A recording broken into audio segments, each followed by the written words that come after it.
weekly feed, Kyle Meredith with the one and only Joey Burns of Calexico. Welcome, man. How are you? I'm doing good. Thanks for having me. Oh, it's great to see you. Been enjoying Algiers, this new record. It's good to see you guys back. You didn't really disappear, but No. as far as albums go, I think people went 4 years. Yeah, there's a lot of changes going on, but we're busy in between. Was the soundtrack? We did some soundtrack work. We did some collaborations with people like Amos Lee, and also I became a father, so I took a little time off to be a dad. Congratulations. Thank you. Well, Algiers is this new record. Of course, one of the big talking points on this one is that you left home to do it. Yes. I do like the story, though, that you wanted to do it in Europe. That fell through, so you picked the most European city. It really is. New Orleans is such a charming city. I mean, there's street signs both in French and Spanish, and it's got this incredible history.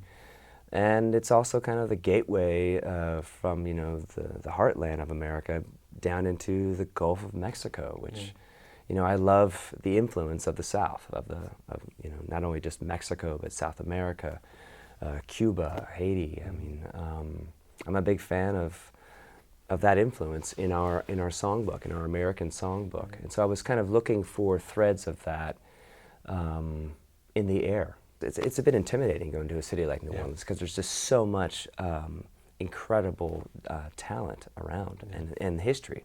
It's like, here comes another band. Yeah, another band trying to Yeah. tap into this vibe here. But New Orleans is great because it's so open. You know, you know, it's dark, it's eccentric, it's crazy. It's hard to put your finger on it. Sure. There's something, and I think there's something connected to the past there, you know, not only just all the antique shops there and elements of the French Quarter, but in other areas as well, like the area where we were living and recording in this neighborhood of Algiers is also a very old neighborhood. So. I mean, it is cool how you tied it in. Like I said, we want to go to Europe, we can't, but we're going to make it all work for us here. Yeah. And there's so much poetry to go along with a city like that. And in fact, I mean, that always wraps back around to you guys. I've never known of a band that is so about a city or a space or an idea of a place. I mean, you guys are so steeped in the culture. I mean, it's synonymous when you talk about Calexico that you're usually talking about where you guys are from. Right. And I think there's sometimes lazy journalism that goes along that you have to talk about where people, but you guys actually project that. I mean, it's like you champion that. Yeah, we watch a lot of Anthony Bourdain, and so we pick good. up on all those little details. Yeah. You know, and it's in those details I think that you get really excited. You know, even just watching, you know, television or movies, it's always the details that kind of help, you know, give a good background to a story, and make it really evocative. And so with the instrumentation, there's a lot of detail. There's a lot of nuance. There's a lot of subtleties there. And that's where it gets really exciting for us to bring those instruments with us on tour and see just how many we can juggle on stage at the same time. Well, you mentioned actually the TVs and everything, and that's kind of one of the great things about your lyrics is that they're so cinematic. You know, when you're writing this stuff, when you're putting all this stuff together, I mean, are these actually movies going on in your head? Or are they? Do you take it from other script? You know, whether it's books or TV or whatever. I mean, because that is definitely a strong trait of yours. Yeah, I guess I try to change it up, and now over the years, you know, when I said I would never write, you know, like a direct love song, now I've gone ahead and done that. With a line saying, woke up on Monday and wrote you a love song. Yeah, exactly, yeah. Even just talking about doing it. Right. So I think, you know, you just got to keep changing and trying and experimenting with the form and seeing what you can do. And a great way of doing that is just collaboration. The song Fortune Teller is a co-write with Pieta Brown out of Iowa City, great singer-songwriter. And John Convertino contributed some lyrics also on this record, which is great. Since I was, you know, changing diapers and staying up till 3 in the morning, he could kind of take over and help out. And again, the spirit of collaboration is what this band has been all about. And whether it's in our own group or with a director for film or with other artists like Amos Lee and Nico Case, Iron and Wine. No, it makes it fun, you know. It's a great job, and we're really happy that we're still able to do it. And, as far as for me writing the lyrics, I guess one of the things that I like to do is first write the music and then listen to the mood and the feel of the song and the take. And then from there just try to make a connection, some kind of emotional connection. Sure. See where it takes me. And it usually takes a while to kind of, you know, come up with something good, but I like weaving different stories as well. And so a song like Puerto is one of the songs we worked hardest on this newest album, because it has a lot of layers. It's a big song. There's a lot of tracks on there. I think there's maybe 6 baritone trombones recorded on there. I was looking for something that was throaty, that would just, you know, blow the hairs, you know, off your face.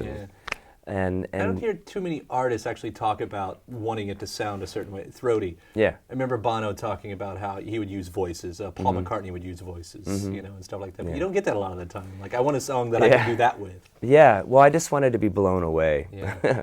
You know, and I was listening to this Dominican Republic singer-songwriter named Rita Indiana, and she's got some amazing songs and very up-tempo merengues.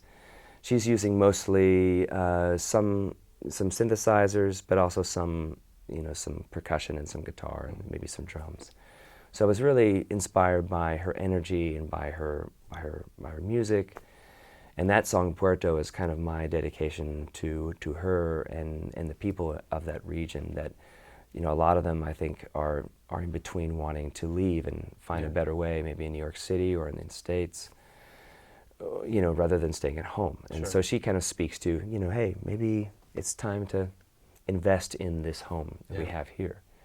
Let's make it work. And I think that on some levels we're all kind of getting back to some kind of roots of either, you know, gardening at home or supporting locally grown goods or made goods.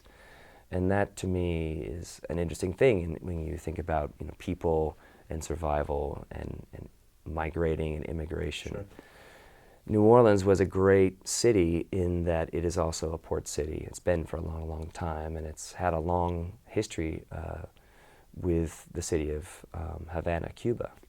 And John and I had the chance to go there a number of years prior to this record. And we worked with a Spanish female singer named Amparo Sanchez.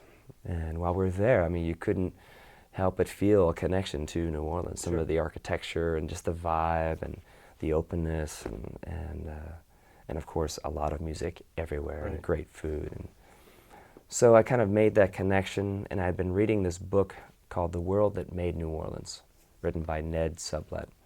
And he kind of gives a whole, you know, it's like a whole, you know, history lesson right there. So that kind of helped me get into this, you know, frame of mind of thinking of connections between places where there are barriers, and whether it's diplomatic or an actual, you know, ocean or a gulf. That comes kind of back around. I mean, there was plenty of political turmoil back in your home. I mean, hearing you talk about, you know, all this like you're talking about it, I mean, did you guys kind of get involved in any of that and wrapped up? And yeah, in regards to SB 1070 and, you know, the more conservative powers, I'd be in Phoenix wanting to, you know, take things really into some scary territory. Right. Racial profiling, basically. And so a lot of Arizonans, including ourselves and people in Tucson, especially in Pima County in the South, wanted to get involved. And we did. We tried to organize shows and get voter turnout and registration happening. We've gotten involved with Congressman Ron Barber, who has succeeded our friend Congresswoman Gabrielle Giffords, who we're also really close with and have done some work with her, and Mark Kelly. And I think just getting involved and letting, you know, your music, you know, help be a bridge is the best thing that you can do, especially if it's something that you know, of course, you believe in. Yeah.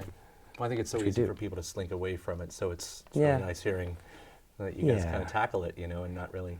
Yeah. I mean, there's that whole thing about like, oh, what is our fan base kind of thing, but I mean, I'm on board with you. You know, most of the time you only have like, one you've got life. to stand up for something. You know, you only have one life. You know, and it's important to get involved with those things that matter most to you.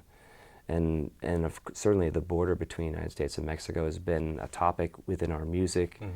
in the songs, even collaborating with musicians from Mexico like Nortec Collective and Lila Downs, as well as our own local mariachis like Mariachi Luz de Luna, who we've brought with us on tour. I don't think it's any secret where you guys stood on this before. Yeah, but you'd be surprised though. Sometimes people are a little, they like to, at least on Facebook it seems like it's proven to be like a place where people can voice their opinion, and sometimes it's still kind of surprises me. Sure. Well, I love what you guys are doing. Thank you. Algiers is Yes. fantastic. This whole evolution from Yeah. where you guys started. I mean, you guys are coming up on 20 years. It seems like a long time.